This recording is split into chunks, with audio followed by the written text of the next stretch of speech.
views and opinions expressed by callers, guests, and hosts do not necessarily reflect those of the Black Talk Radio Network and Black Talk Media Project. Black Talk Radio is new black media for the new millennium.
Into the Mind, Body, and Spirit Radio Show. Tonight, it is Wednesday, November 2017, and we are progressing to the final phase of this year. I cannot believe it already, and it's such a wonderful year.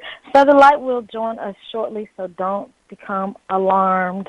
People, you will be able to receive your breathing and your love the body from Featherlight tonight. She will join us. So welcome in. Tonight we are going to talk about a very apropos subject, your sexual rights and date rape and acquaintance rape. We'll get more into that, but let me read my quote. Let's see, where's my quote? All right. Here's a quote. Stop being afraid of what could go wrong and start being excited about what could go right. Stop being afraid of what could go wrong and start being excited about what could possibly go right. Think about all of the wonderful possibilities. I know sometimes I get so caught up in like, oh, well, I don't know, maybe what if this happens or what if that happens. Well, I've learned over the years, yes, that could happen or this could happen. There are variables and many possibilities to any situation or circumstance or incident. So I just accept it as it comes. I actually say, this is what I want to happen. This is what needs to happen, and this is what will happen. And it generally turns out that way if it's all for the best. So go out there and live your life in essence. Live your life. Live your life. So tonight, our show topic, sexual rights, things you should know about, date or acquaintance rape. Your sexual rights. Seems like a lot of sexual rights are being violated. Well, always have been, not here recently. I guess, again, with the advent of social media, we are able to hear more about these instances, but I have more to say about that topic later in the show. And tonight for our African Spirit segment, we will honor Huey P. Newton. Black Panthers were founded in October 1966 in Oakland, California. So we'll talk a little bit about Huey P. Newton, Dr. Huey P. Newton. And, you know, you can get a few hot topics here. I will share those hot topics. And I think we'll actually squeeze in a letter tonight. I did want Featherlight to speak on this one particular subject that would have fit in perfectly with this letter that I selected. So hopefully we'll get to that letter. But you can always send your letters also, and we will read these letters. We will start reading letters. I promise you that.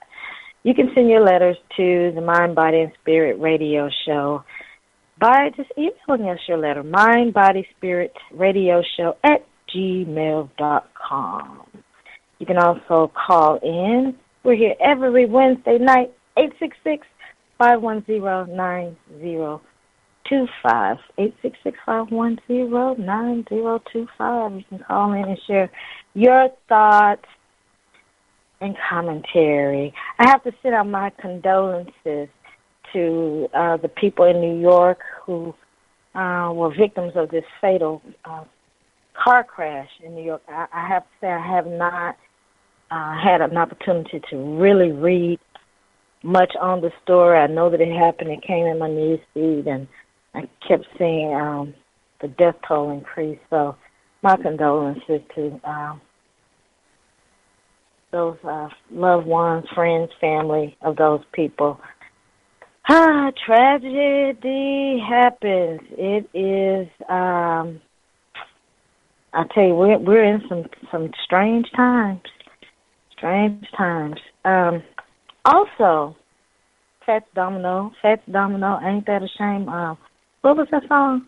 I Found My Thrill on Blueberry Hill.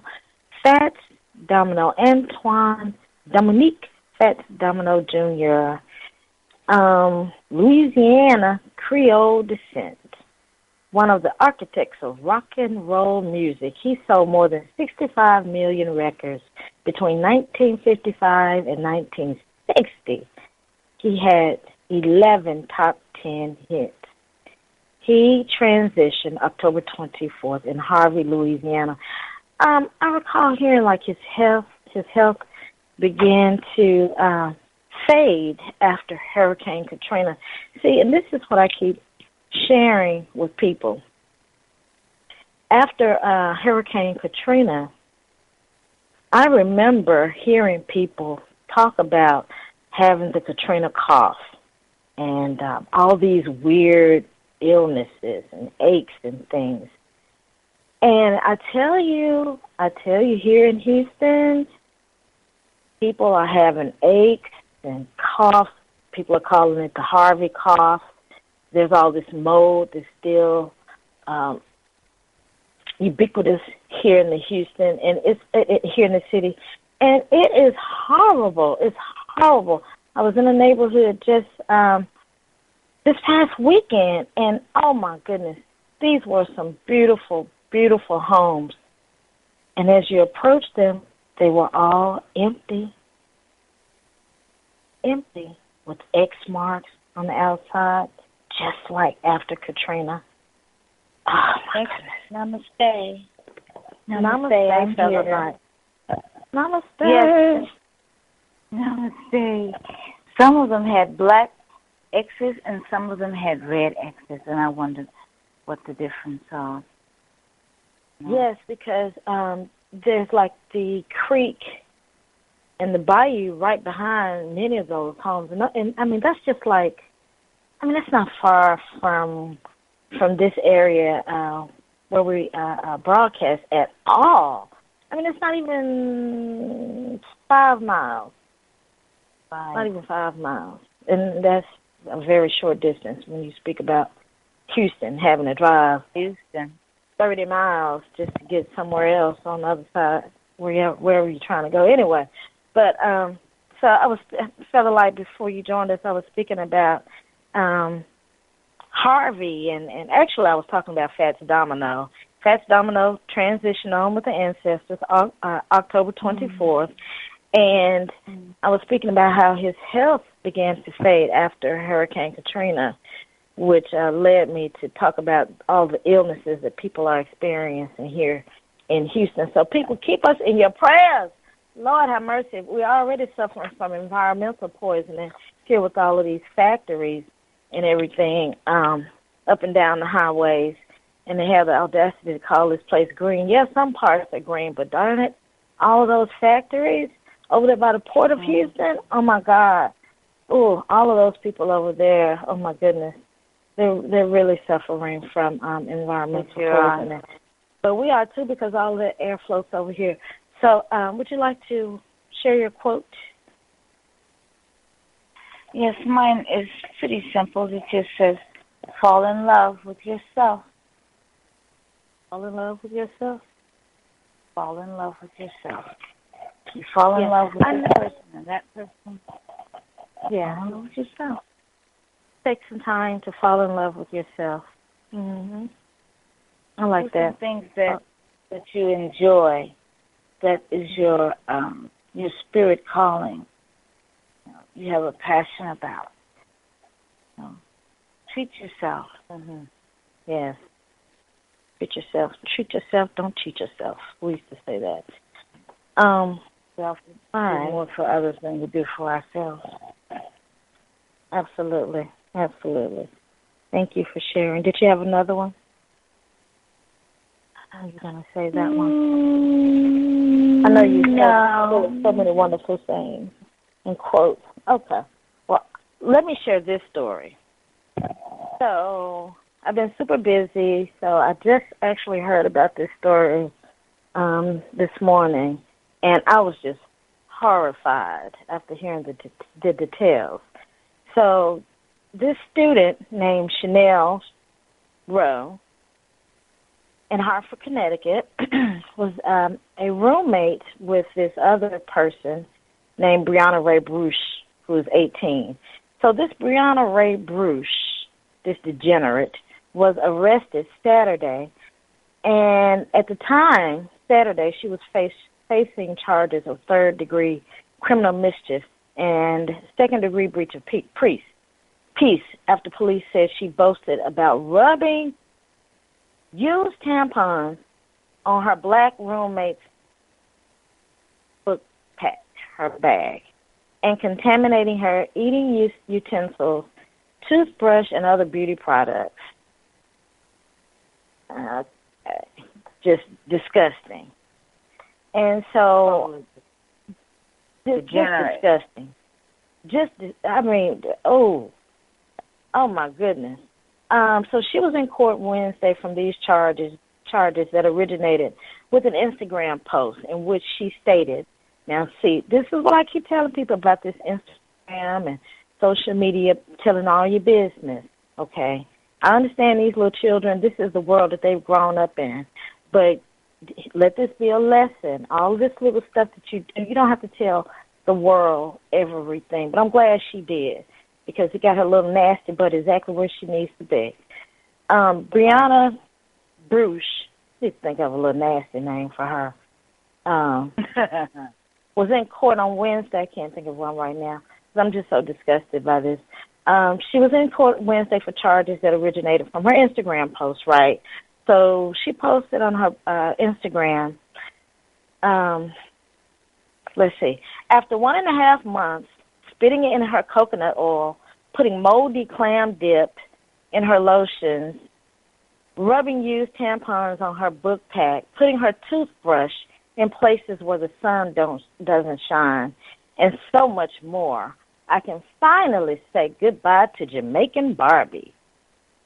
So anyway, to make a long story shorter, because you can go online and read about this story, I did post it in the Mind, Body, and Spirit group on the BTR page, so you can read the story if you haven't heard this. And she also has a series of videos from her Facebook Live page that she began to post because, of course, okay, so this young woman, she calls herself Jazzy, Chanel Rowe, right? She began to just feel like, okay, I am having a dysfunctional relationship with my roommate. Let me just move out. So she proceeds to move out one evening. And so her roommate, the nasty girl, asks, oh, so you moving out? And she's like, yes. And so the little nasty girl, that's when she starts posting on Instagram all of this, all of this viciousness, all of this vileness, all of this, I just don't even know what to say about this. This is horrible. This is horrible. Who does this? So she began to post all of this on Instagram. A lowly creature, right, a miscreant. And so she began to post this, and so other students began to show Chanel the Instagram post. All the while, Chanel has been feeling ill. She continues to feel ill. She's been going back and forth to the doctor, and nothing was diagnosed or determined other than finally the doctors finally said, well, you just have some kind of bacterial infection. So this young lady, the student, received a bacterial infection from this little nasty roommate of hers, contaminating her supplies. Yeah. Right? Okay, sticking toothbrushes where the sun don't shine, but you stuck it up your butt and brought it back out, you little nasty, ugh. Anyway, so this young lady, of course, the school, after she contacted the school, and the president's name is Jerry S. Woodward. I heard he received a ton of calls today. But anyway, so the school, of course, wanted to just kind of cover it up and just, want her to forget about it, in fact, sign this statement here saying that you will not have any contact with her because if you do, then we'll expel you. Wait a minute, what? What? Yes. What? Yes. So the school was actually trying to tell this young lady, well, attempted to and almost was successful with it, telling her that you don't have any contact with her. You're not permitted to make any more comments about this while we're investigating this.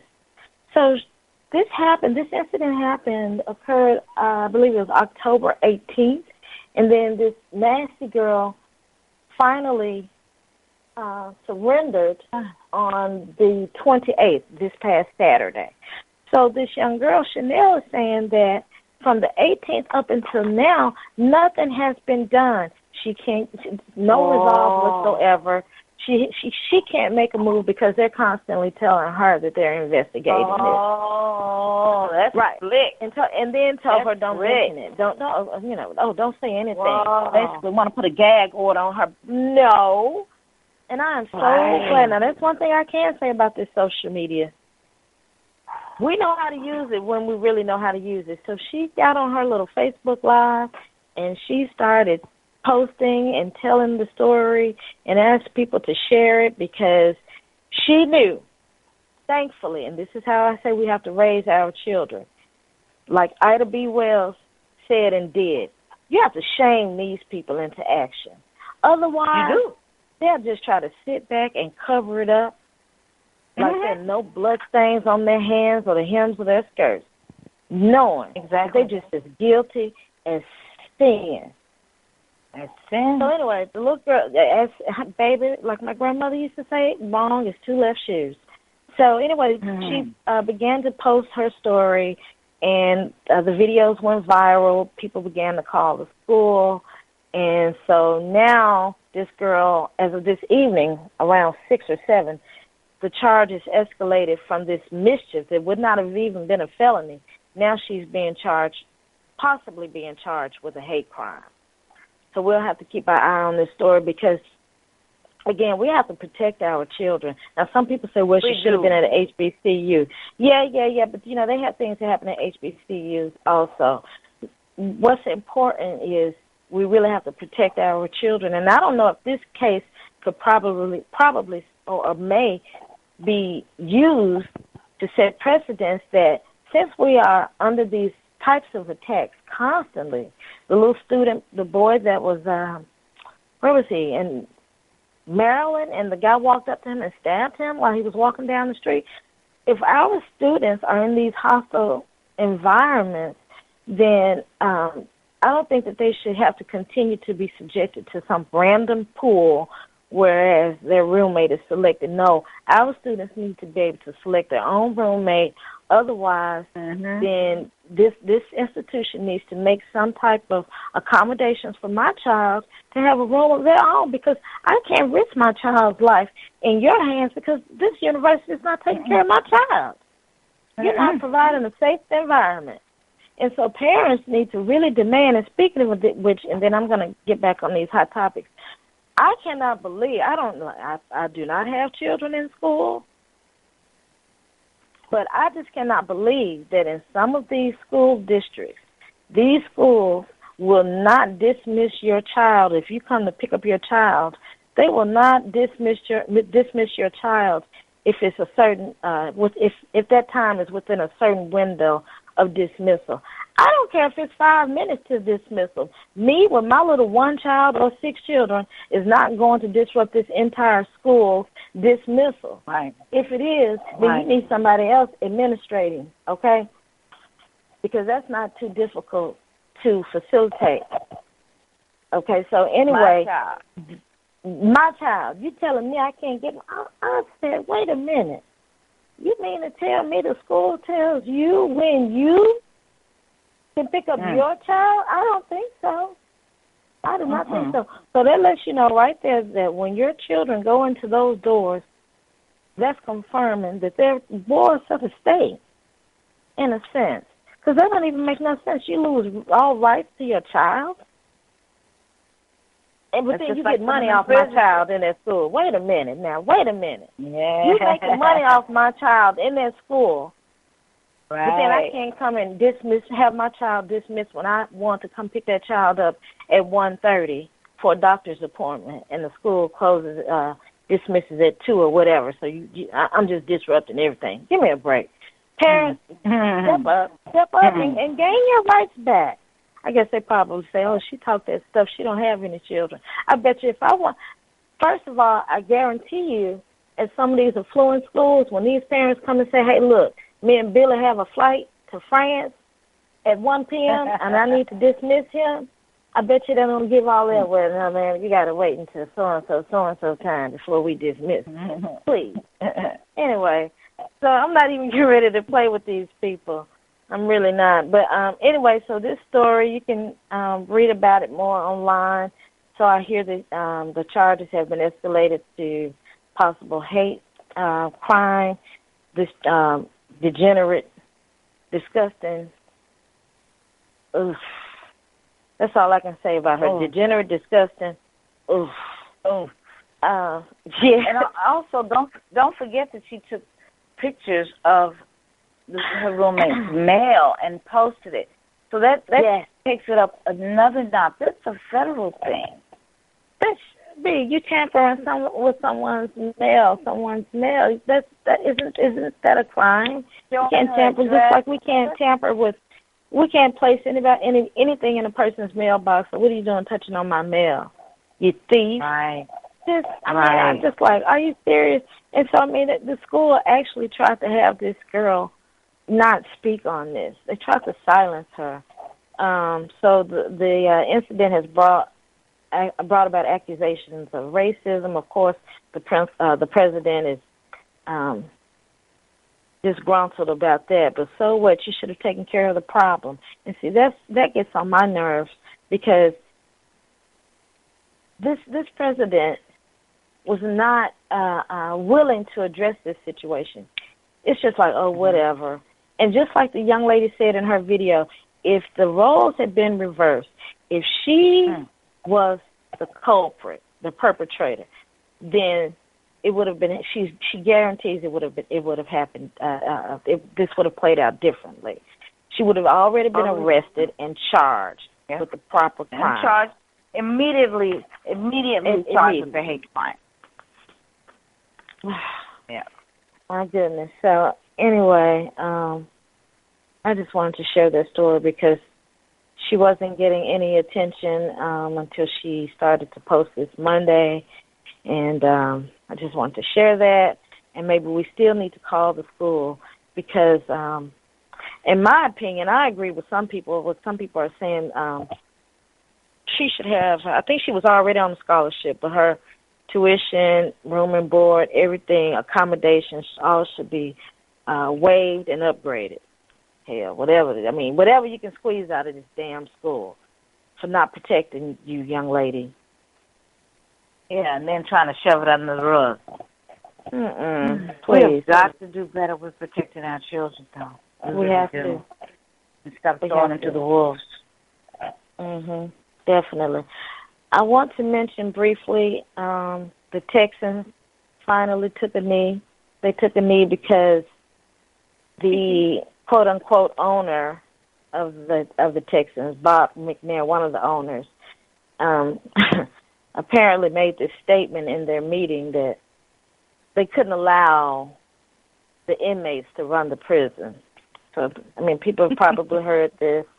And we're just speaking about this today, Wednesday, because I think it happened Sunday. But anyway, I just had to bring that up because we are here in Texas, and the Texans said, look at here.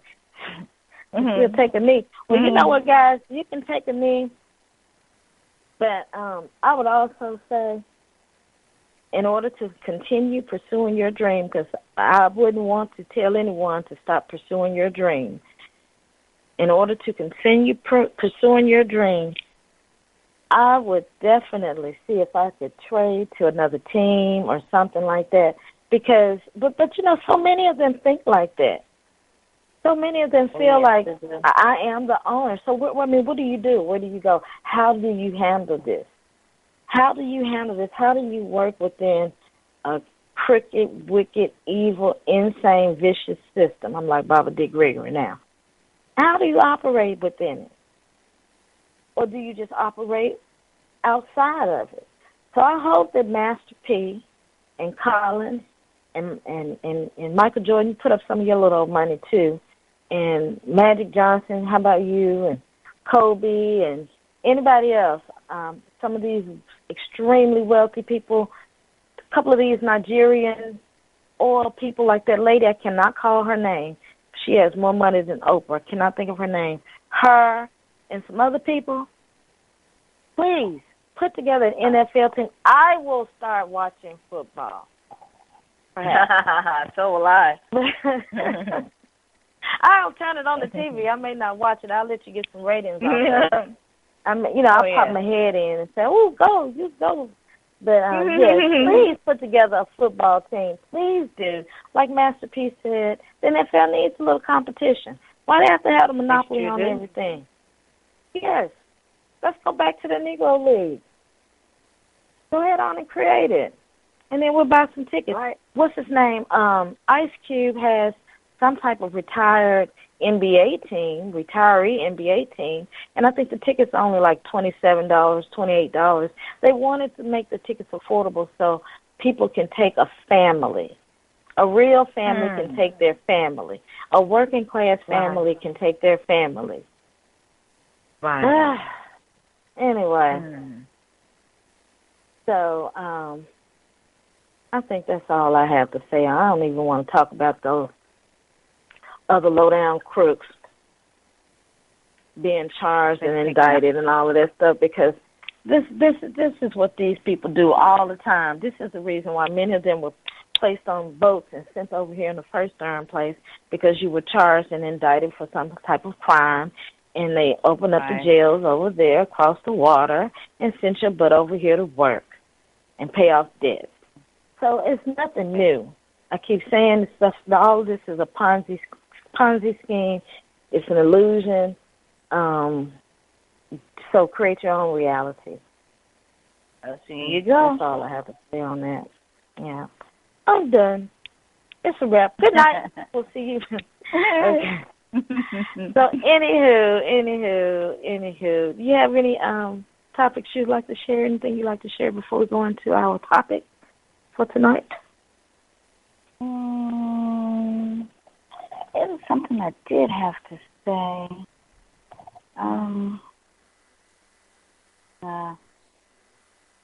We'll probably think of it later. Okay. Keep going into our topic. Let's go on into our topic for tonight, people, because let's get into this. Your sexual rights, since sex is always a hot topic. Sex is always, always, always a hot topic. And right now, sex is really a hot topic because so many people feel like their sexual rights or their sexuality has been assaulted. Their person has been assaulted by a sexual predator, shall I say. So we've heard about, oh, my God, Kevin Spacey. But, he's always been kind of queeny, though. He's always been like a little queen in the movie. If he's, in the parts that he's portrayed. I still can't think of the name of that film in New Orleans when he played, he portrayed this, like, wealthy lawyer, maybe like in the early 1900s or something like that. I can't quite recall, but of course it was some type of role where he could be all dressed up, looking all sweet and queeny. You know how he is. Same way he is on House of Cards. So anyway, Kevin Spacey. Yeah, so he wanted to come out and say he was gay, like that was like news flash or something, but whatever, Kevin Spacey. But you know what? All of this messing around with these children, that is sick. That is sick. But these people know that this has been happening in Hollywood, in other areas, in politics, the church, across the. It does not matter. This is what happens, and it's disgusting. Once again, it's disgusting, disgusting, and it's wicked. Ugh, Jesus, leave these children alone. Goodness gracious. So we're putting a spin on sexual rights, but we're going to come at it from a different angle. I think, Featherlight, to give people more, I guess, insight to their power in terms of sexual rights. Right. I guess you could say. So yeah. So this was an article in Glamour.com, and it was entitled "These Are Your Sexual Rights." So basically, it's saying you're entitled to good sex, great sex, the sex you want, not what you're supposed to want. Society traditionally has put on us being as this is how you're supposed to be, and this is how you're supposed to walk, and this is what you're supposed to say, and when you say this, you're wrong. If you look this way, you're wrong. So this is basically saying, okay, forget about societal expectations so far as sex is concerned. Okay, you have sexual rights, and this is mostly for women because this was written by a group of women, and each one of them is expressing their particular sexual rights. So the first one is you have the right to possibilities, enjoying more than one partner, trying out toys and positions you never even dreamed of. You don't necessarily have to stick to the old preconceived notions about sex that society has placed on you. It's your body, and it's your pleasure. Trust your body. Your body knows what it wants. And there is a lot you can figure out and learn about yourself if you just give yourself a chance. And by the way, my quote earlier, I was saying it from memory because I didn't have my quote in front of me, so let me repeat it and say it correctly. Fall in love with taking care of yourself. Mind, body, spirit. So, learn your body. Learn your body. You may know one thing about your body. Like, oh, I don't like when anybody does that. I don't want anybody to touch that like that. Ooh, when somebody touches that like that, it's so crazy. Yeah, but learn your entire body. If you want good sex, then it's up to you to know what makes you feel good. So if you don't know what you like, how can you express it to someone else? You have to know what you like in order for them to satisfy you in the way that you want to be satisfied. So that's sexual possibilities. If you don't ever want toys, that's cool. But if you kind of want to experience a toy and you think, oh, what will people think? No. Satisfy your pleasure. All right. I'm with you, Black Rose. Okay. I like that part about trusting and knowing your body because you have to feel comfortable with your body and trust your body and relax with people. And that's why if you don't feel relaxed in any instance and someone is encouraging you or trying to be persuasive or coming on to you in a way and you feel uncomfortable, in a way that makes you feel uncomfortable, then your sexual rights are being violated. Right. Exactly. So, absolutely. All right, let's go with this one here. and people, you can share with us if you think that doesn't make sense, or yes, or you've thought about that. You can share with us your thoughts and commentary. Okay, here's one. You have the right to talk like a porn star in bed, if you want to. Some people turn to porn to get ideas. Okay, so it's okay to stray from outside the norm if you want to. So don't feel like you are, say, for instance, betraying yourself. You can still be that stalker mom, or you can still be the usher, church, in the choir, big sister volunteer, and you can still scream, or you can still say dirty things in bed. I guess people call them dirty things. Dirty things. You can maybe use some explicit language. How about that? If that's what you want to do. But I would say, talk to your partner about that, because you don't want to scare them. Because I know sometimes, like with men, because I do have like a little dominatrix side to me, even though I haven't really indulged in that.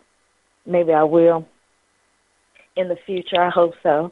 But anyway, maybe like with some men, you may want to say something, but then you don't want to say that, because then they may be like, ooh, she sounds nasty, or I wonder does she say that to everybody? You know how men think. They always think of something. They're always thinking something all off the wall sometimes, when it comes to sex. My mom used to say, all ass backwards. All ass backwards. So I think maybe it may be good to discuss that initially, to see if that's something that may appeal to him. What do you think about that, Satellite? Or should you just say, oh, give it to me, you big gorilla, you big man, I don't know. Work it, daddy. Well, I would start kind of small. I wouldn't go way out. Just kind of say a little something to, oh, spank me or something like that. They'd probably go, I would start with something that I know that they would love to hear from me. Okay. Yeah. So keep it kind of soft and simple to start. Not soft, but just kind of safe, kind of out there, but you can really back in if, you didn't get to the reaction. I would do it. Yeah, I would just do it. And then later I would say, I would say something about it, like, that surprised you. And then from there I could tell.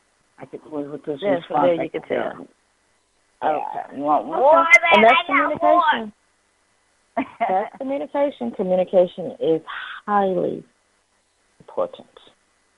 Oh, yeah. Definitely. So some people say that, let me just end with this part. Some people say that if you used certain words or language, explicit language, or more sexy language in bed, it may actually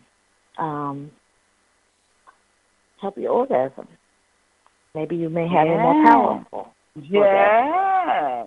Chaz. Because it's all right. When you feel like you can't say certain words like curse words, when you feel that you can't say them, then you're holding something back, right? Okay, because obviously you feel you're not free enough to say it. You want to, but you're not free enough to say it.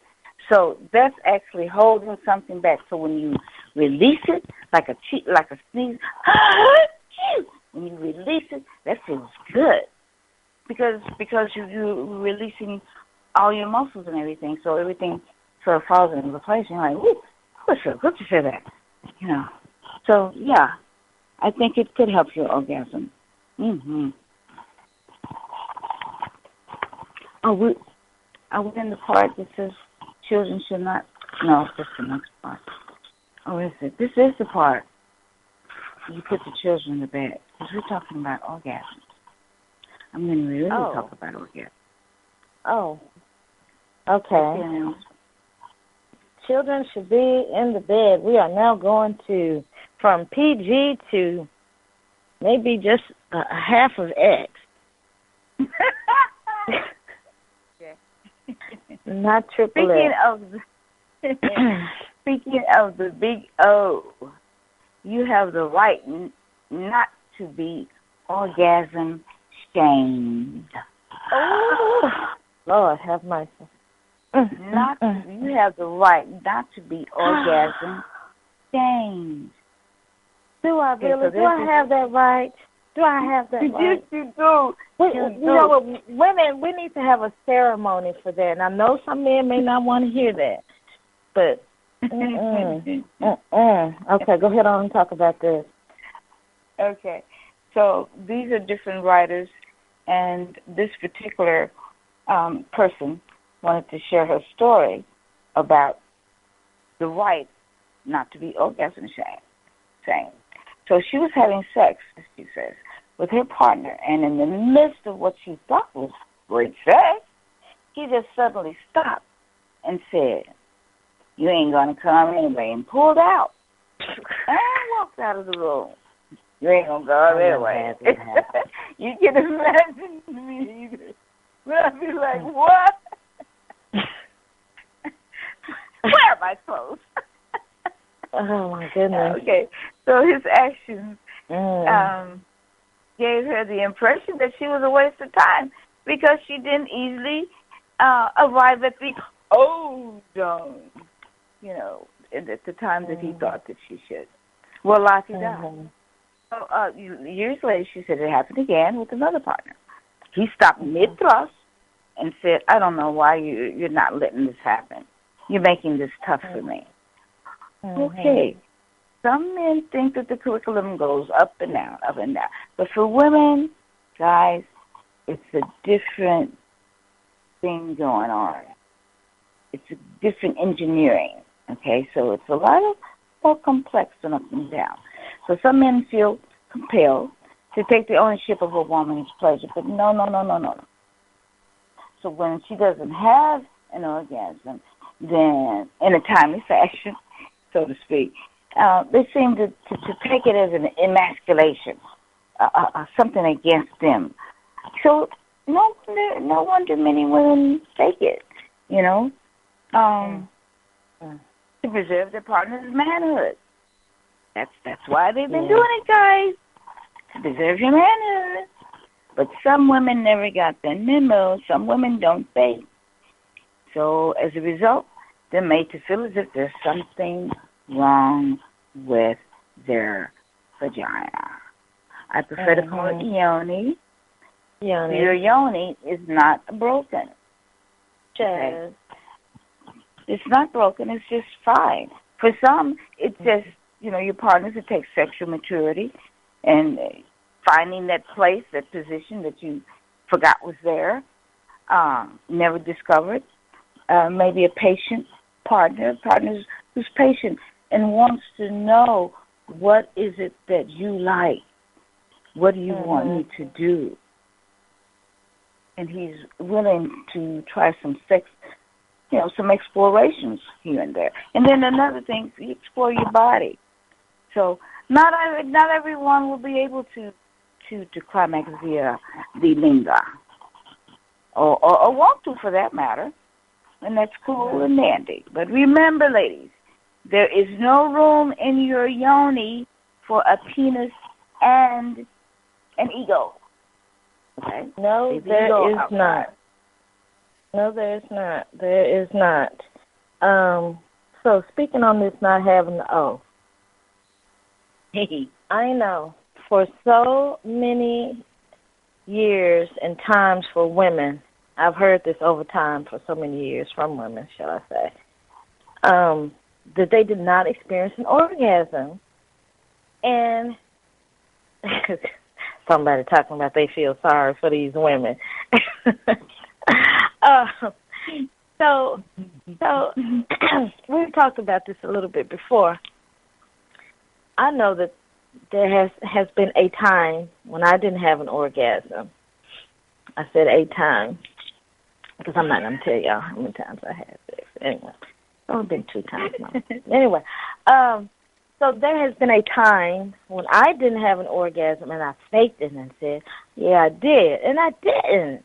And so why do we, and I don't know if it's maybe like the millennials, maybe they're to a point whereas they don't fake it. I don't know. I wonder if it's generational, like women growing up in our generation and prior to us, because we were taught to be so, what would you say, straight-laced with it, not so exotic, not too exotic with it. So we've just been taught to just kind of be there and procreate. I don't think that we were taught that it's supposed to be enjoyable for us. Right. I don't think that we were taught how enjoyable it could be. Right. And I think that we were shamed if we knew different positions.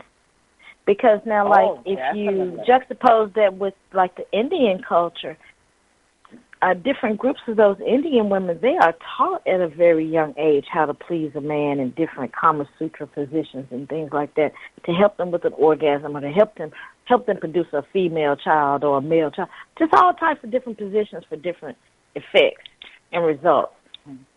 Mm-hmm. And we just think of sex as just sex, boom, boom, boom, boom, boom, and, you know, somebody has an orgasm and then it's over and done with. Usually the man has an orgasm and it's done with. Right. So for women, like it's for us. It's been like, oh, we don't really tell the truth, some of us.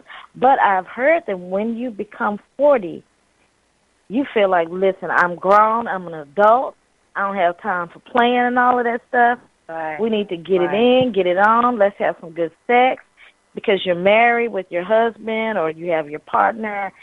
And you're probably not, maybe you are sleeping with different people. Who knows? I don't know. Whatever your lifestyle is, that's you. No judgment. But I've heard that when women become, reach their 40s, they begin to say, forget this. I'm not saying that I had an orgasm, and I didn't. Right. Now, let's get back at it. Do you need some Gatorade? You need some water, cigarette, beer? What do you need? What is it? Massage?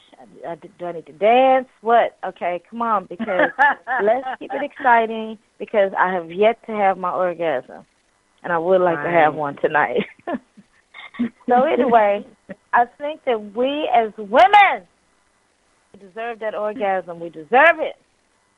We do. We do. And I'm not going to put it all on the men either. I am also putting that onus on the women because we have to learn the positions that help us have the orgasm we desire. And we have to help our man help us get there. Because they don't know everything. Just like we don't know everything. We learn, we explore. And that's why, once again, communication rules the nation. You have to have some communication. Okay? Talk about it. If we stop jumping in bed with everybody you meet so quickly without talking to them about sex and I don't like your tongue here, but I like it there. Don't do this because I don't like that. Mm-hmm. And so we have to be open and share with people. Okay. Anything, would you like to share something? Because I know I went off on my little tangent because you know how I feel about we love it. We love orgasm. Okay. Also, ladies, find your G-spot. Find out where it is. Google it. It will give you clear pictures. Exactly, and it will also give you clear detail as to how to get to it.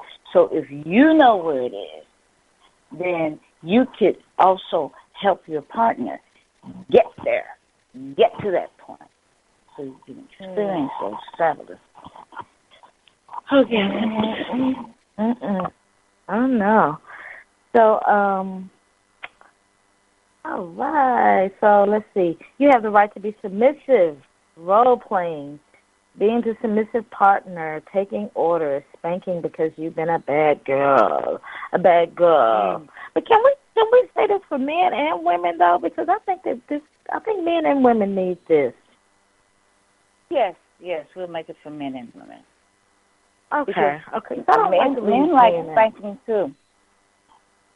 Yeah. And men like to have their orgasms, and I think that men can have powerful orgasms, and then they can have some that are not so powerful. So I think that this would help them too. And then, yes, men are sexually assaulted. Orgasm shame them, though. You know what I'm saying? We would never orgasm shame them. We would never say, what? Nah. I don't think so. Okay. I don't know. Maybe if a man has been orgasm shamed, he'll let us know. He'll let us know if you've been orgasm shamed, because we don't want to seem like we're dissing the man. Okay. So some women may be dominant, or some men or women may be dominant at work, and they want to come home and they want to play a different role. They want to take on a submissive role. And I actually watched this, I think it was like some documentary on like prostitution and powerful men or something. And so that is the life that a lot of powerful men live. They are constantly giving orders and making decisions during the day. So they want to be able to hire a person to have an encounter with, and that person takes control. They want to relax. And I truly understand that. When you're out making decisions and major moves all day long, sometimes you just want to let somebody else make the decisions, and to just tell me what you want me to do, baby. This is what you want me to do, baby. I do, baby. Look, I sound like one of those cougar women. This is what you want me to do, baby. Yeah, just tell Mama what you want Mama. What you doing? What do you want Mama to do, baby? But anyway, so if that's what you like, then you can take on that submissive role, or vice versa. You can take on the power role. You can be dominant. You can be the dominant person. I think that dominatrix and all of that stuff is very interesting to me. I sure would love to find a partner. I don't know how I would find a partner. I don't even know how to get into that world, although I hear it's very popular here in Houston. I mean, I probably could get into it if I really did want to pursue it at this moment, because Houston has a little bit of everything going on in it. I tell you, these after-hour clubs and these sex clubs that they have here in Houston, oh, my goodness. And I think that Halloween is like the swingers and, BDSM New Year's Eve. Yeah. Oh. Yeah. That's why they have all those masquerade parties and balls. Right. So anyway, but just whatever you like, though. Whatever role playing, it's okay to role play and try different acts or things in the bedroom. Keep it spicy. Keep it spicy and fun. If that's the type of mate that you have, and you should have a mate that you're compatible with. So we're speaking to people who this is appealing to, because if this is something that you want to do, then you should have a mate that is agreeable and amenable to these types of suggestions. Don't try to force this stuff on someone, because then you would be violating their sexual rights. If that's not what they enjoy, don't try to force that on them. That, again, it goes back to communicating. Before you start jumping in the bed with somebody, find out what they like. You may not ask them, do you like to be spanked or beat? I mean, you may not want to ask them that, but just kind of have that conversation and allow certain aspects to show. A person will show you. Just pay attention and listen. Just let them talk. I always let people just talk about themselves, because everybody loves to talk about themselves. And that's why, and I think that's why people like to talk to me, because I just let them run their mouth and just get it all out. And then I find out everything about them. People like to share. People like for you to listen. They like for someone to listen to them. Because half the time they have a mate or some other people that don't want to listen to them. Who don't want to listen. So they find people that listen. That's right. Yeah. So anyway, you have a right to be vanilla in bed. You have a right to be vanilla. So some people are swingers. They have no problem sleeping with multiple partners, even in the presence of their mate or their partner. By the way, he was probably doing the same thing in another room. Being free with sex does not mean you are into anal sex. That's a preference. The problem with treating each edgy sex act like a marriage badge. I mean, people are like, I did this, I did that. I mean, it confuses sex with fake symbols of empowerment. It confuses with genuine sexual agency. I mean, is it genuine sex, or you're just trying to get a medal? You're just trying to let people know I did this and I did that. That's kind of confusing. So, doing everything freaky, like it's a competition, doesn't mean that you're free with sex. It just sooner or later that kind of runs out. So some people may say, no, I'm not into that. I'm not into being a swinger. I'm not into you sleeping with my partner and him sleeping with you, and then they sleep over there with him, and I'm not. It's okay to say no. I'm straight. I'm straight. Just me and him right now. just two of us. We're cool. We're cool. And it's okay, even though it's gotten so popular. It's okay to say no. Yeah. I don't like that. I do hear quite a few couples that I hear about quite a few couples that have open relationships, or men that want to have open relationships with women that they meet, or vice versa. Okay, women may not want to be with one person. They may not want to be in an exclusive relationship. They may want to enjoy multiple partners. So I would say find out if that's what you are into, if you're okay with that. And if you are, so be it. No judgment here. Just keep it safe and do your thing and enjoy your life and live your life. It's your life. Work it how you want to work it. I think I've mentioned before that I have actually met a couple of men, and they were very open and upfront that they see other women. Now, it was up to me if I were to choose to continue seeing them based on what they shared. So, you were about to say? You were about to say, Featherlight? I know, it's slipped my mind. It's okay. Okay. All right. Well, now here's this last one. Again, this comes from glamour.com. So these are not our thoughts, but we just thought we would share this, speaking of sexual rights, and just tie this all in. So you have the right to feel sexy at any size. And I would also add, not just any size, no matter how you look, period. You can be ugly. But, I don't think ugly women, nobody's ugly. Okay, nobody's ugly. But somebody that people may not feel is, like, attractive, it's okay for you to feel attractive because you are. Whatever size you are, however you look. So the media portrays, like, a certain type of beauty. Thin is the norm, or a certain appearance. And so you have the right to feel that you are sexy, no matter how you look, how other people may think you look, rather, I should say. So enjoy sex. Right. We rarely see sex scenes with, say, an obese woman. Maybe an obese man, but not an obese woman.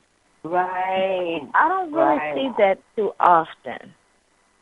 And so there was some show that I watched, and there was a rather large young lady, and there was like a love scene, and I was like, well, okay, I like that girl. I mean, big girls get on too. They do it too. So why can't we see the big girl get some? We always see the big fat man laying up with somebody. So what's wrong with the big girl getting some? Right. Mhm. You do. So, yeah. So anyway, in essence, don't give away your power to determine your sexual worth. You have the right to feel sexy, no matter what. And no one should take advantage of you because you are looking or feeling sexy. No one has the right, like Kevin Spacey was doing, just coming up, grabbing people. And, you know, they said Papa Bush was doing the same thing, grabbing women, talking about his favorite magician is David Copperfield. I mean, really? Just going around just touching people. But once again, you know, I always have to tie it back in. Once again, nothing has changed with these people. You've always been sexual predators. You have a group of people that are just sexual predators. And it always has happened. And nobody felt sorry for black women when we were being violated, when our families were being violated, not just the women, the men, and the children. So I'm not saying that I don't feel sorry for these people that's coming out, speaking about how they were victims. But what I am saying is, can we sometimes think about historically what has happened to us? And now you see how we feel? The damage? These people talking about they experienced PTSD. Shit, we've experienced a hell of a lot of PTSD. And everything else. A hell of a lot more. Yes. So we have a right to be angry. We have a right to be angry. We have a right to be angry. This mess we've been through. Yes. Okay. It's 10:03. Are we going to have a break before we do yes. Yes. Let's take a quick break. We'll conclude with this, and then we'll talk about date rape and acquaintance rape. You are tuned in to the Mind, Body, and Spirit radio show, and we will be right back.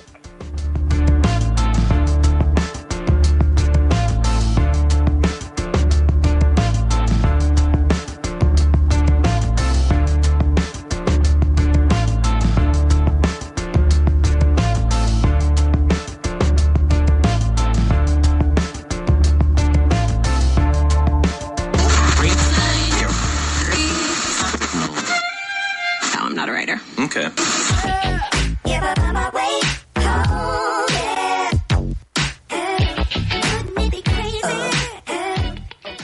Black Talk Radio since 2008, providing new black media for the masses.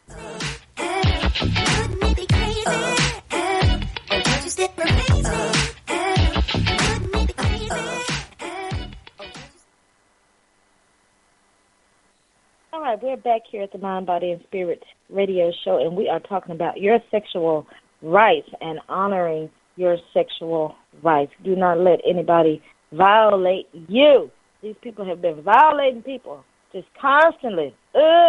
Stop it. Don't do that. Don't violate anybody's sexual rights. All right, Featherlight, you have one last right to share. Last right. You have the right not to hook up. You have the right not to hook up. There's so many dating apps out there. The message seems to be that people should be trying to hook up and get laid all the time. Online dating used to be for the stay-home loser types. You know, I need to see if I can find somebody. I don't want to go out. They look like they're nice. I can't get a date. I can't get a date. But now there's a stigma for those who don't want to try online dating. It's a stigma for those people. So some feel like they have to be on the lookout for the next big jolt in life so that they can tell others about it. You know, I met this guy. Yes, and then we laughed. You just met him. But it's like, it's like they're trying to win medals to outdo one another. So this is not to say you're meant to be alone and desperate. You know, sometimes being single for a while, it actually helps you get in touch with who you are and what you really like. Sometimes we spend so much time trying to please somebody else, we don't even even know what we like. We forget what we like, what you really have a passion for, versus being so wrapped up in someone else's needs. So we forget and place our value in the amount of time that we spend with someone else. This is our value time, the time that we are spending with someone else. So what about the time that you spend with yourself, being alone? You know, so your alone time may be exactly what you need to carve out your life's path. You know. Yeah. I feel that. You may find that it's actually easier to figure out what makes you feel good, sexually and in life, without worrying about a partner. I discover more things about myself when I am without a partner. Being alone doesn't mean that you are lonely. No. Sometimes you're alone can feel really good because it's right on time. Right on time. You want to hook up? You want to hook up with me? You want to hook up? No. You want to hook up? No. Hook up. Jazz. You want to hook up with me? Jazz. So with the whole online dating thing, I know when it originated and like the internet became popular and people started meeting people, and when you heard about someone meeting somebody online and going out with them, you're like, oh my God, you got to be careful. Yeah. They may kill you. Yeah. You know, something like that.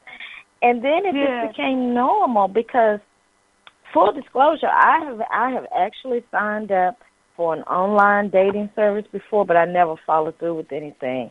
That's my problem. Like I may sign up for it and then I forget I'm on the darn dating app. And then so I don't go on it and check.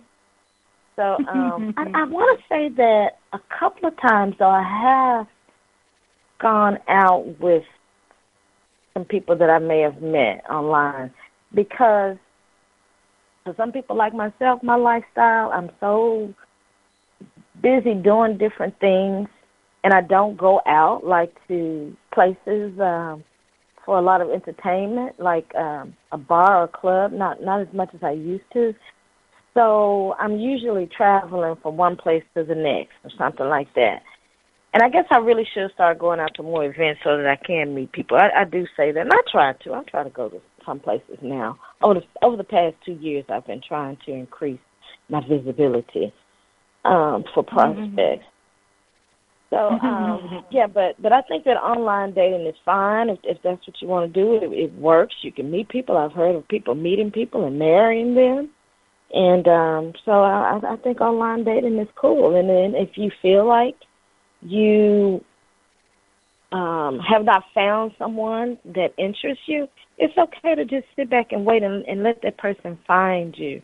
I think so often we do get caught up in trying to find someone and looking desperate when you're out, and men can sense desperation in a woman. They can sense desperation in a woman. So they can tune I don't know. quickly. Yeah. I don't know if women can sense desperation in men like we can sense. I guess like fakeness in a man, someone that's not sincere about their intentions. Yes, I think that's either or. I can see that. Both men and women can do that. It's just your ability to use it. Some people don't use it. Like they say, women have intuition, but men do too. But you have to be in touch with it, and a lot of times men are not. Many men are not in touch with their feelings.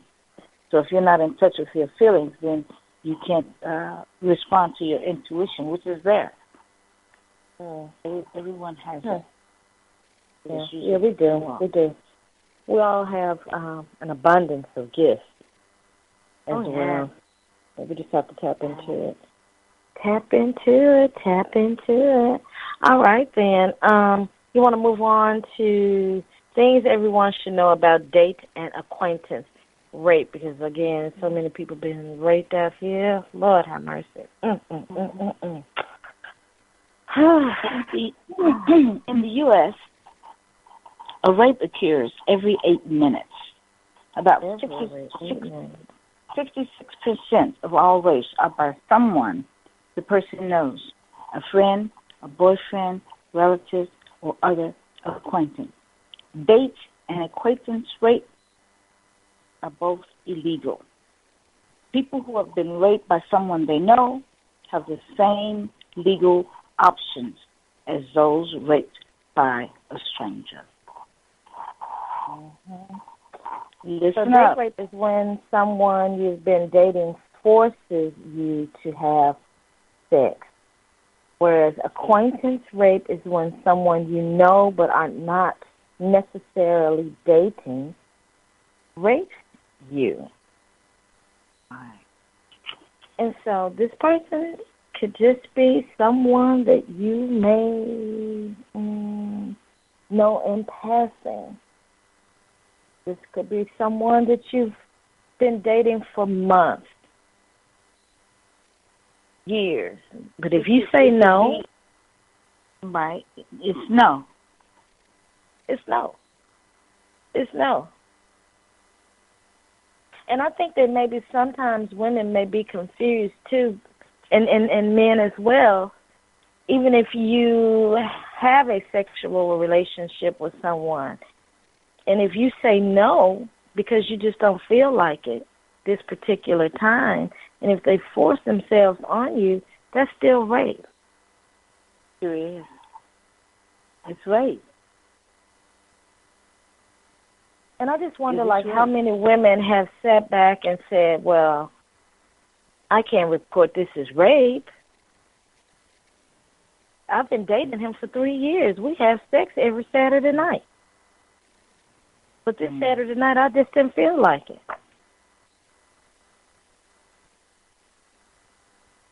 But he forced himself on me anyway. That is rape. That's right. If someone doesn't take no for an answer, it is rape.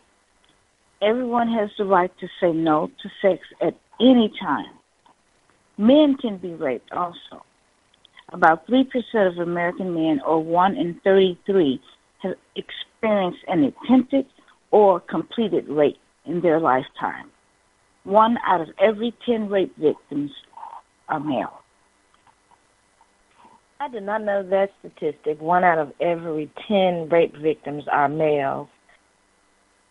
And, you know, it's so ironic because many of these accusations against, what's his name, Kevin Spacey, and what's his Tootsie Man, Dustin Hoffman.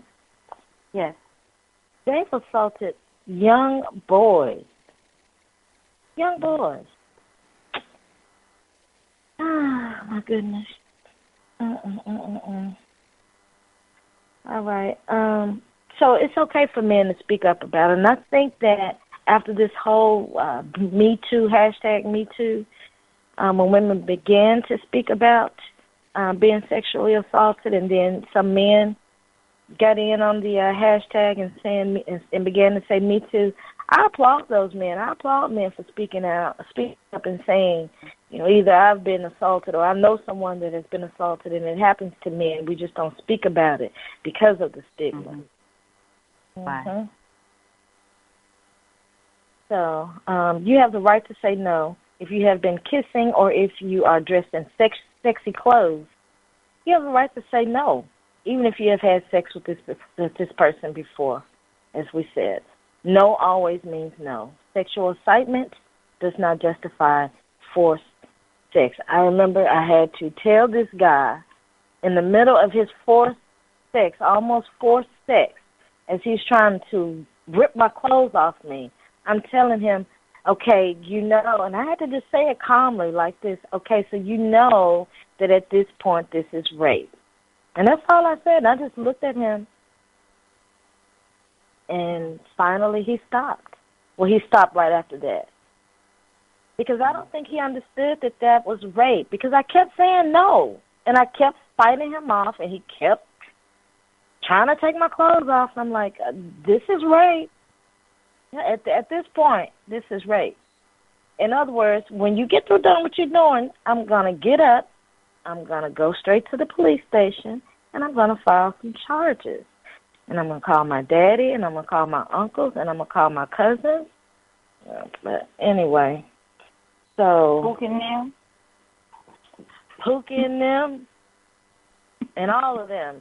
Dre, Smokey, Debo, I'm calling all of them. So anyway, go ahead, Featherlight. An attacker may use physical force or a weapon. Even if the person doesn't use physical force, it can still be rape. If someone threatens another person in order to have sex, it is rape. That's right. Okay, so date rape is not about miscommunication. It is about power and control. Alcohol and other drugs often play a part in date rape. Having sex with someone who is too drunk or hard to say no is rape. I think that is very important, and I hope that college campuses and parents are teaching their children this. Having sex with someone who is too drunk or hard to say no is rape. And not just parents teaching children. I'm saying that so that people will grow up into responsible adults. But I think some adults may need to hear this too. If the person is too drunk or too high, don't have sex with them. Right. Don't have sex with them. Yeah, don't do that. Don't do that. Yeah, not drunk sex. You know they have not agreed. They cannot agree. Yeah. So some common date rape drugs are alcohol is the most common. Others include GHB, liquid ecstasy, Rufinol, and people call them roofies, and then ketamine or Special K. Lord have mercy. I heard of the GHB and the roofies and all of that from on CSI Miami. So, yeah, be careful, people. Look at your drink, watch your drink. And, we used to could say, don't leave your drink. Just make sure you're watching your drink. Friends, watch each other's drink. But you have to watch these bartenders as they're making your drink, because you don't know if that person is friends with the bartender and it's all a setup. So when you out and you meeting these guys and they're like, hey, ladies, you want me to buy y'all some drinks? Somebody go over to the bar and watch that bartender make those drinks, because these people are slick. They are slick. Let me tell you, I knew a guy, he was so slick, and this is why I don't trust a lot of these people, and I try to share this with people. Listen to me. I knew a guy that was so slick, he knew that women were up on it about, no, I don't want you pouring my drink because you may put something in it. Baby, he would take a syringe and inject the drug through the corkscrew. So it's like a brand new bottle. It's not open. And he's drugging you. He don't drink before. Yeah. So you have to watch these people. You have to really watch them. Be careful of who you're engaging with. So, yeah, that's that on that. So what about the instincts? Trust your instincts. If someone does not listen to you or makes you feel uncomfortable, you may be in danger.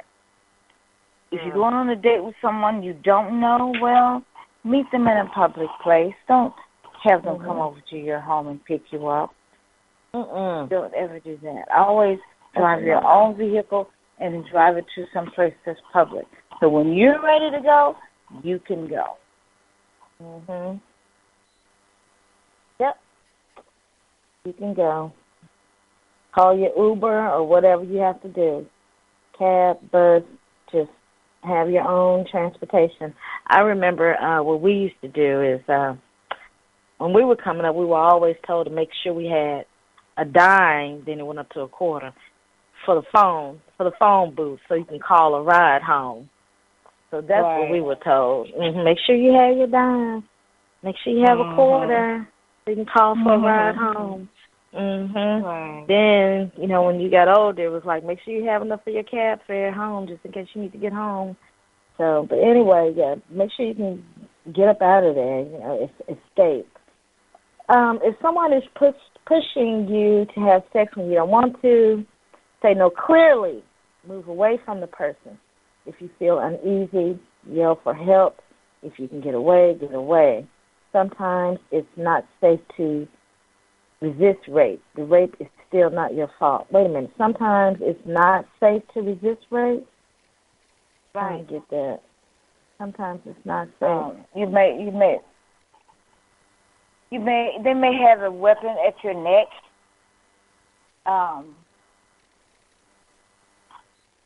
And you struggling, you may get cut. I don't know. I guess you may get hurt. I don't Okay, really know. listen.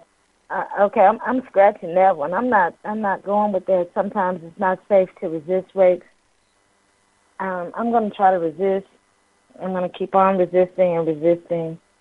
But I guess in this case, if, like you said, if your life is truly threatened, if you may just need to go on and have sex with him so he can go it on and go or whatever, and you just go file your police report afterwards, I guess that's what this is speaking to. If you don't lose your mind and get up and kill a person and bash their damn head in. Ugh. All right. So anyway, moving along. So rape is still not your fault. Okay. That's the key. It's not your fault. Remember that. Right. Rape is emotionally devastating. A person who is raped by someone, she or he knows, may have a hard time trusting other people. If someone tells you that he or she has been raped, the best thing you could do is to listen and be supportive. Believing the victim is one of the most important ways that you can be supportive. Just believe them. Yeah. And listen to them. It's very, very difficult to talk about. So if they want to talk about it, if they want to share it with you, just listen. It would help them so much. I agree. Okay, so if you are raped, get help right away. Do not shower before seeing a doctor. Call a rape crisis line. The National Sexual Assault Hotline is 1-800-656-HOPE. That's 1-800-656-HOPE or 4673. 1-800-656-4673.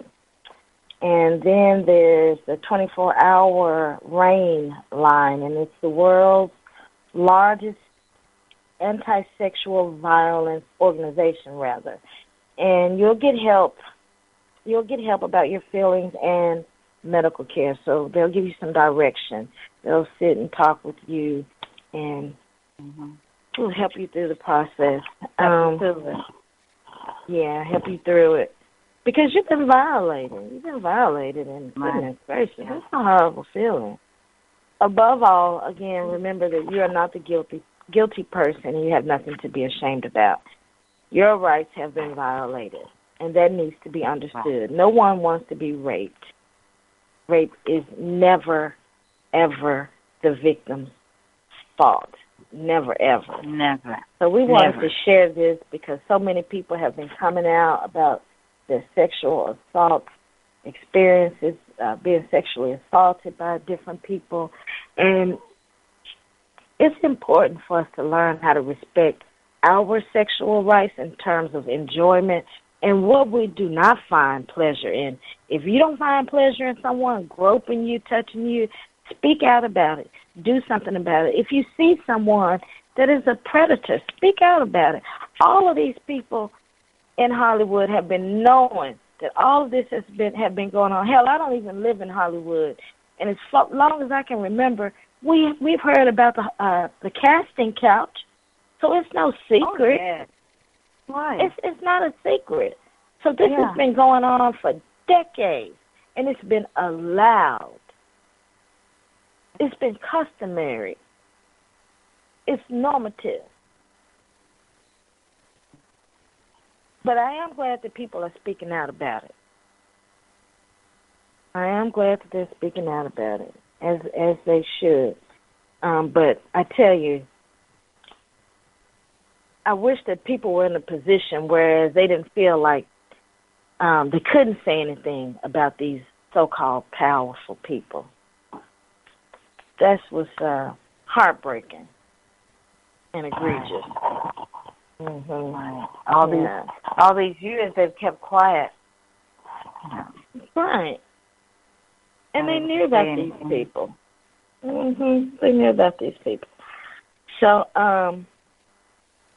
anything else you want to say closing that up before we get ready to take a break, and we'll come back with our African spirit, Huey P. Newton. No, I'm good. Good, okay. So I'll share this. Clear. Made it very clear. I'll share this quick quote, inspirational quote. You are always one decision from a totally different life. You're always one decision from a totally different life. So you can do it. Just one decision away. One decision. Your choice. Take a step. Mm-hmm. Your choice. You just have to take the step and make the decision. The decision to change your life, and it will change. Believe it. Believe in yourself. So we will take a break, and let's see, Fabiola, you still have to give us our hand mudras, right? Okay, so we'll do our hand mudras. We'll come back with our African spirit, talk a little bit about Huey P. Newton, and we'll go into our love debate as well. You are tuned in to the Mind, Body, and Spirit radio show. And while we're on this quick break, you can log on to Black Talk Radio Network and donate to the Black Talk Media Project. And you can also sign up for BTR, the social media experience. We will be right back.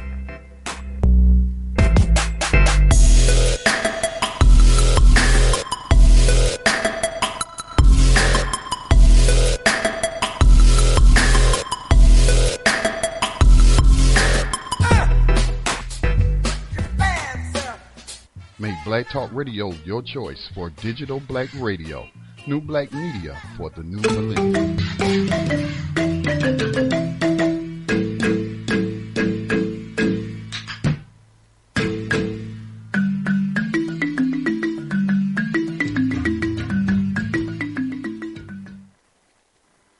All right, so you are tuned in to the Mind, Body, and Spirit radio show, and we are sharing our African Spirit segment, Piece on Huey P.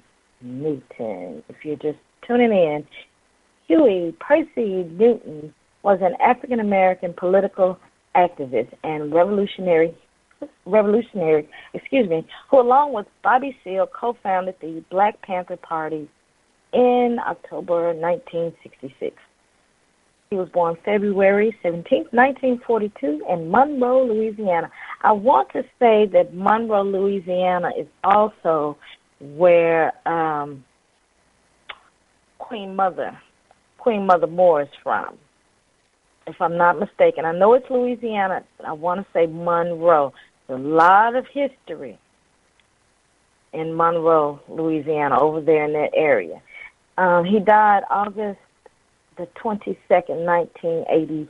That was the year I graduated from high school in Oakland, California. Spouse, Frederica Newton, and Gwen Fontaine.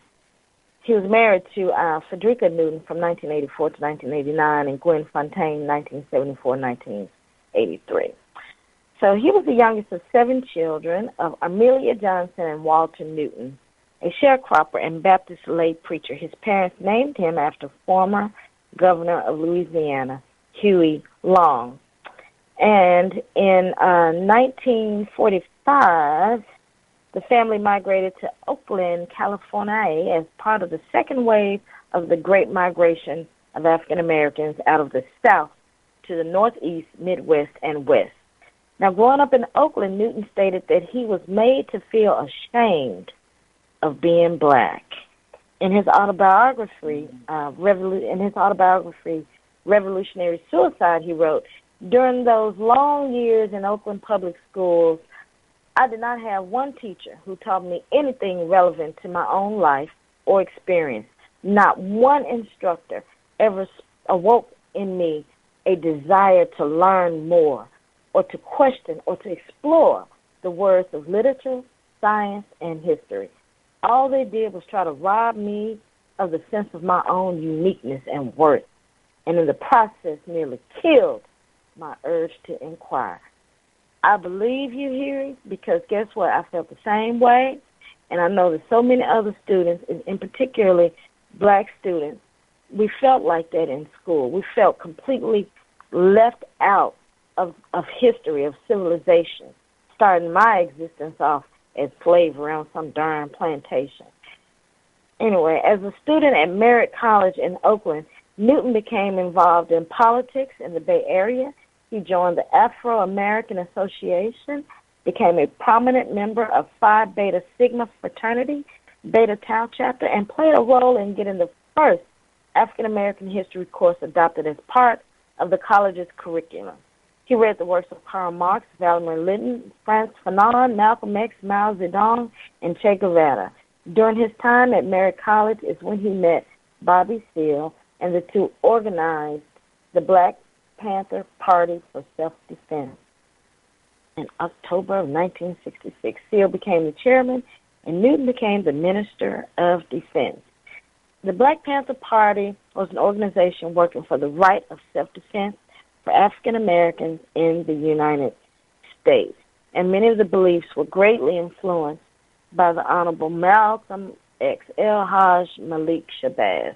The party's political goals, including better housing, jobs, and education for African Americans, were documented in their 10-point program, which was a set of guidelines the Black Panther Party to the Black Panther Party's ideals and ways of operation.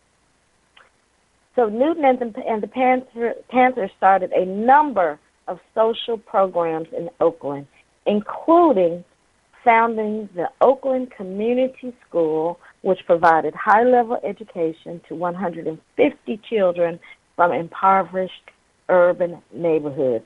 Other Panther programs included the free breakfast program for children and others that offered dances for teenagers and training in martial arts. According to the Oakland County Supervisor, John George, he stated, "Huey could take the street gang types and give them a social consciousness." And I shall read a quote by Huey P. Newton. He said, "I think what motivates people is not great hate, but great love for other people." Huey P. Newton for our African Spirit segment tonight. I appreciate the Panthers for that free breakfast program that they initiated, because every school that you go to now has that free breakfast program. So I appreciate the Panthers for so many of the social programs that they operated in the communities to help people. And I know that there were many troubles. We could go on and on about organizations and organizational troubles that the Panthers experienced for this reason or that reason. But overall, I can appreciate those social programs and the social consciousness that they brought about in the black community during that time, along with many other people that were bringing along social consciousness around the world. We spoke about Steve Biko. Around the same time, these brothers on one side of on the other side, separate parts of the world, bringing together black consciousness, creating black consciousness, awareness, and striving for social change and improving our lot as a people. So I appreciate brothers and sisters who strive like that. All right. And it's our African spirit. Yes, yes, indeed. Yes, indeed. So we have to give them their props and their honor. That's right. The spirit lives on. All right. So what do you want to share with us? The hand movements? Yes. Let's talk about mudras. Okay. Okay. All right. So we spoke before about your hands, how powerful they are, and they have the ability to heal.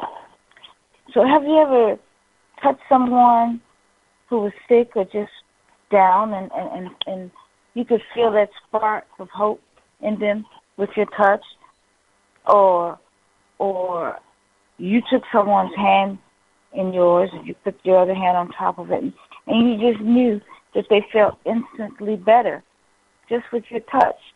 So mudras are hand gestures, and form certain ways they move energy within your body up to your brain.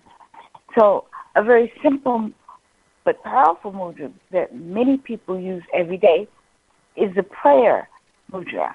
When you have the palms of your hands touching and you have your hands up to your heart, and it's called the Anjali mudra, which Anjali itself means offering. So many people use this every day to greet someone, or saying goodbye, initiating or completing an action. So, and it's also used in yoga. So that is actually a mudra. So you've been doing mudras all along. Now, in mudra therapy, each finger represents an element, like the elements all around us. The finger represents, let me tell you about the elements first. According to natural sciences, disease comes about when the elements in the earth are out of balance. For instance, tornadoes, fires, and hurricanes, and such. They indicate an imbalance in nature. So mudra therapy is a practice where you use specific methods of touching and aligning the fingers of each other in order to bring back the balance in our bodies. Because each one of our fingers represents an element. So the ring finger is the earth element. Mudras for the air element will incorporate the index finger. And the thumb represents the fire element. And the little finger, or pinky as some people call it, represents the water element. And your middle finger represents ether, or space. So it's funny, people thought the middle finger is actually means space. But when you, by pressing the fingers together, curling them, touching or pointing different fingers or parts of the hands in different ways, you can instigate particular energy flows that stimulate reflexes from the hand to the brain. And that's why people can give reflexology. They know which finger connects to which part of the body, how the meridian goes to a particular part of the body. So this is a good one to do, that everybody can do if you want to start doing mudras. Well, if you're doing the prayer mudra, you're already doing the mudra. But this is an element, this is a mudra for all of the elements, and it balances your energy in your body. So if you're feeling off, looking for a quick fix during the day, you're kind of tired, this is a good one. Hold on a second.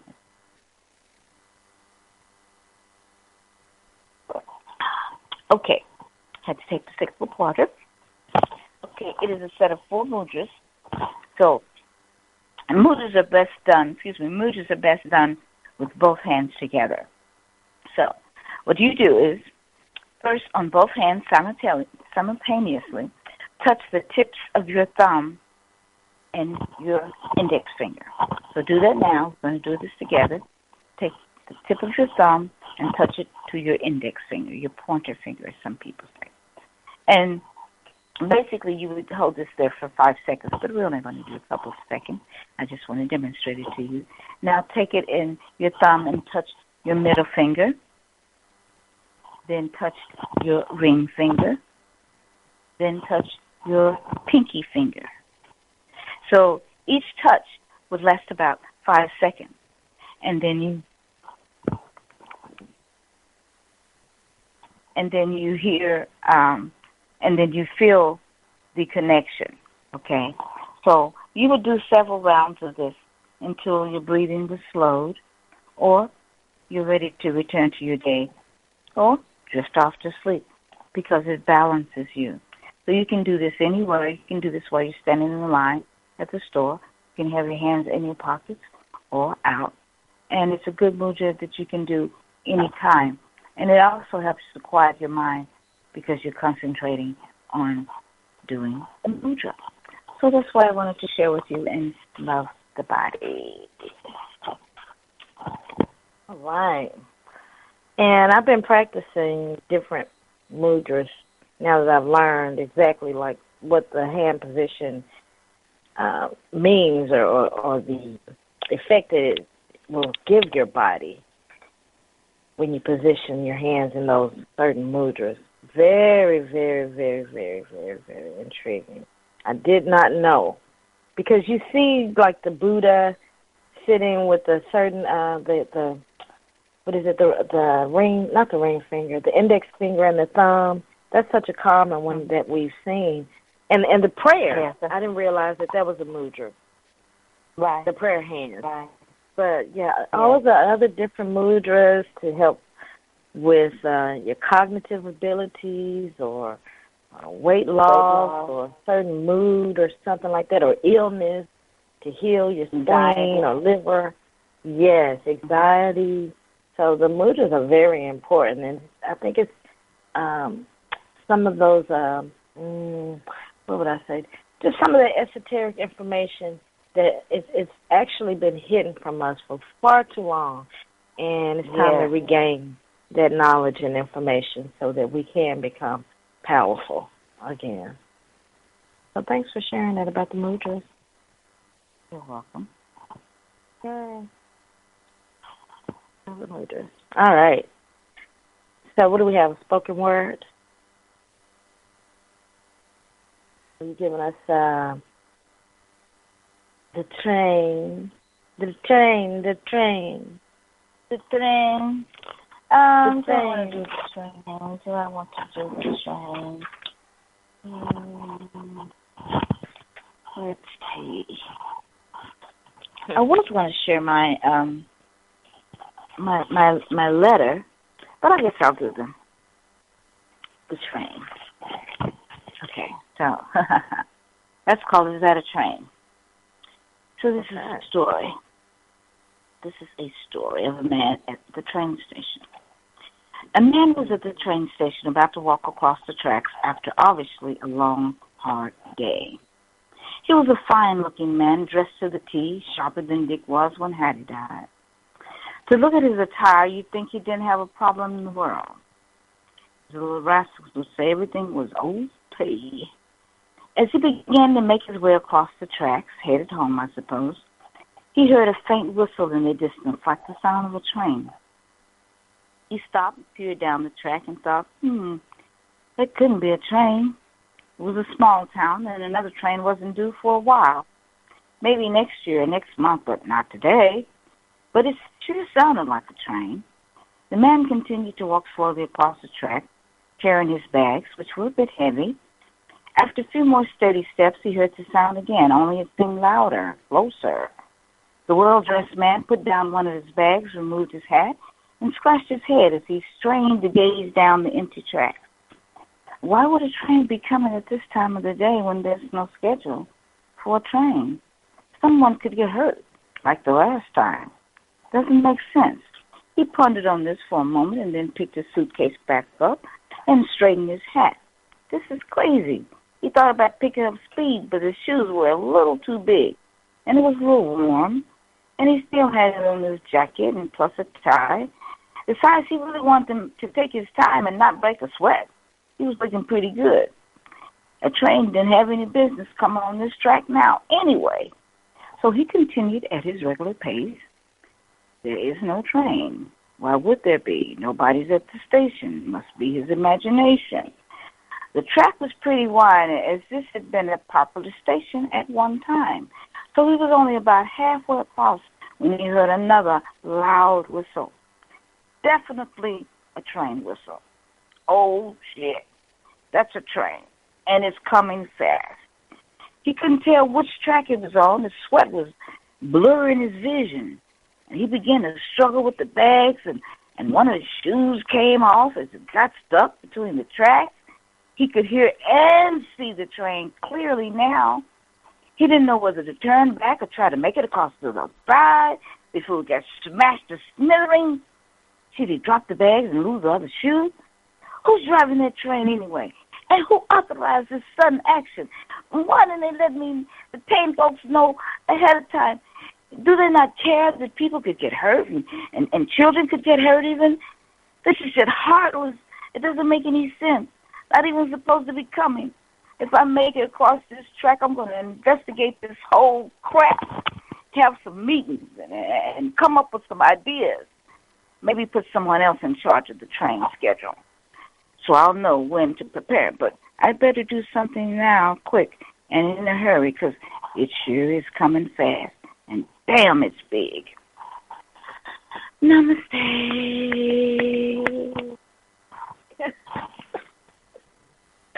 Namaste. Oh, excuse me. I feel like I'm at the theater with your spoken words sometimes. I just really need to see it on stage, actually. Oh, my goodness. Well, thank you. Snap, snap, snap. So train is often coming. We get so caught up in the whys and the what fors and the how comes, and we forget our own mission. And the man had plenty of time to get across that track. We're given all kinds of signs and warnings, but we refuse to accept what is clear. We'd rather waste time speculating, debating, and hesitating, hypothesizing, analyzing, and criticizing. As our friend Carnita used to say, we play too much and stay too long. Stay too long. And like Queen Mother Moore used to say, children, you're too slow. Too slow. Too slow. Too slow. Play too much. But I think many of us are coming off their playing field, though. You think, yes. It's a time of knowing. It's a time of knowing. Definitely. It is. 2000, year 2000, that's what all the Y2K crap was about. Folks were waking up. 1996, 2000, and 2012. Especially 2012, it just kicked wide open then. That was the shift right there. It was like, woo, okay. People started waking up, coming into the light and the knowledge. It was like the light bulb clicked. Yeah. Out of the wilderness and the darkness. Okay, I see what's going on. Yeah, the emperor has no clothes. No clothes do you have? Right. No clothes do you have? All right. Well, I was going to share my letter. You know, we've been talking about writing a letter to yourself. Learning to love yourself. Take some time for some kindness to yourself. So, I had suggested that you write a letter to yourself. Okay, someone suggested that to me, a therapist actually. So she said, write a letter to yourself. And I said, why would I do that? Why would I want to do that?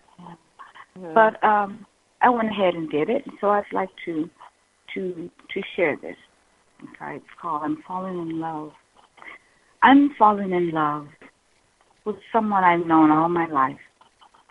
She has always been there, standing behind me, beside me, and sometimes jumping in front of me to take a blow. She's pretty cool most of the time, but sometimes she really racks my nerves. She forgets things I need, forgets where she put them when I wasn't paying any attention, or gets things mixed up. I don't think she does it intentionally because she's really not that type of person. She also gets sidetracked and forgets what she was doing. I do give her a lot of tasks to complete and confide in her all the time about the tons of things whirling through my mind, so it's no wonder she gets overwhelmed. She's also quite tight-lipped when it comes to sharing her feelings or speaking up for herself or voicing her opinions. I admonish her for these oversights, but I really should be more understanding. Although she has always been very quiet, she is learning to speak out about her feelings, which is very impressive because it takes a lot of courage to do something different like that. She's really quite smart and has a good sense of humor and can dance. She can do a lot of things, actually. She's got good communication skills when it comes to work, and she's very personable and sincere, so people tend to like her. She's kind-hearted, has bounds of energy, and very compassionate. Did I say she's a snazzy dresser? She's got her own style and has a very bold and sleek look. My new love has a warm smile and is a good listener if you need to talk to someone. Although it's not one of her favorite things to do, my friend can cook a mean meal when she feels like it. She has a secret ingredient she calls love. Courage is one of her strongest suits, and she isn't afraid to take risks and step out into the unknown. Adapting to different situations quickly is something else she does well. And patience, that's truly a virtue with her. One thing I've noticed, too, when she falls, and she does her share, she falls hard. But she always seems to get back up again. I like that about her. She's got a gentle spirit, loves children, nature, and lower creatures, and she has a special relationship with trees. She believes they're spirits. A couple of reliable sources have told her she's what's called an empath. You know, one of those hypersensitive people who feels the pain of others. That's pretty special, I hear. I don't know why I never noticed all these wonderful things about her before. I guess I was too busy pointing out her faults. I've loved and been in love with others in the past, but now I think it's time to fall in love with me. I wrote this back in February of 2013. Oh, namaste. Namaste. That's And I have beautiful. evolved since then. But that's my letter to myself. Writing letters to yourself is so therapeutic. I should write a letter to myself. You should. I've written one before. You'd be surprised what you a few times. But yeah, I need to write a new letter to myself. To live in my dream. Yes. I'm so proud of myself. Super proud of myself. You should be. Yeah. You should pat Super yourself proud on of the back. myself. I do. Every time I go to bed and wake up. All right, so let's breathe. Rest and relaxation. Okay. Breathing. So tonight, I'm going to ask you to stand again and get into your Wuji position. Okay. With your knees just relaxed. Your butt as if you're about to sit down, but not to where it's uncomfortable. There should be a bend in your elbow, bend in your wrist, and your fingers are spread apart. Your neck is straight. Your chin is slightly tucked under. And this should be a comfortable stance. This is called the Wuji stance. Okay, it's a great meditation stance. You're not doing anything. And your body is at rest and it is at ease. There is no strain to stand. So take a couple of deep breaths, filling your stomach with air. And exhale out through your mouth. Again, inhale and exhale. Now this time when you inhale, you're going to slowly bend your knees and act as if you're picking up a bundle of leaves that you've just raked. So you're going to use both arms and you're going to spread them out, and then you're going to gather the leaves together, bring them up to your abdomen, 2 inches below your abdomen. Then you're going to spread your arms out and drop the leaves with your palms down. Flip over your palms so the palms is going up. Bring them up over your head and form a triangle. And then you're going to bring your good chi down to your abdomen. Do it once more. Wuji stance. Stoop. Bend down. Inhale. Exhale. Scoop up. Inhale. Arms out. Flip over. Exhale. Up. Inhale. Bring down. And exhale. All right. That was the earth element. You're free to do that at home. The earth element, as we said, it is one of the elements that we work with. And the earth, you can do that anytime. There are actual elements for each one of the elements that we have. So that's a good one you can do in the morning. So thank you so much. We had breathing and we had Qi Yang. Yes. For joining us. And it was so relaxing. You again. It was so relaxing. Was it relaxing? I almost fell over on that second leaf pickup. I was so relaxed. I had to catch myself. So, yes, thank you so much, and thank you for tuning in. Thank you, Scotty. Oh, you had one more. You had one more quote you wanted to give before you left. Yes. Let me see. Let me find my quote. Let me find my quote. Let me see. Where is my quote? Yes. Here we are. Don't wait for. You got it? Yes, I have it. Don't wait for the perfect moment. Take the moment and make it perfect. Yeah. Don't wait for the perfect moment. Take the moment and make it perfect. Yes. Live your life. Yes. Yes. And mine is, life is not measured by the breaths we take, but by the moments that take our breath away. Namaste, everyone. Namaste. We're in theater.